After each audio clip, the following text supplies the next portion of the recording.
أن الوفد الذي زار الرئيس محمد مرسي أمس تناقشنا فيها مع الرئيس محمد مرسي، وجدناه كعادته صلبا شامخا.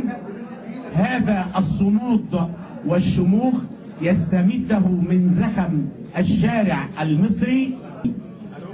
أن موقف الرئيس محمد مرسي عندما يتمسك بشرعيته لم يكن جديدا على الوفد. الرسالة التي يوجهها الرئيس محمد مرسي علشان الأمانة تقتضي أنه أملانا عناصر، لأن من غير المطلوب أنه يبقى كاتب رسالة جاهزة وناخدها. ليه؟ لأن هذا قد سوف نتلقى الأسئلة بعد تلاوة هذه الرسالة.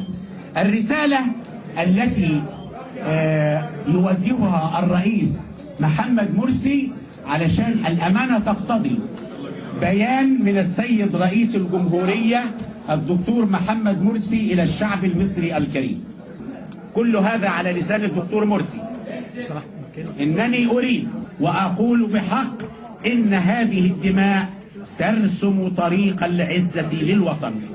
إلى هنا تنتهي رسالة السيد الرئيس، وقد أكد لنا السيد الرئيس في نهاية زيارتنا له تمسكه بالشرعية الدستورية، وانتهى الاجتماع إلى التوافق حول هذا الموقف من الانقلاب وما تم بعده بما في ذلك المحكمة الجنائية وإجراءاتها.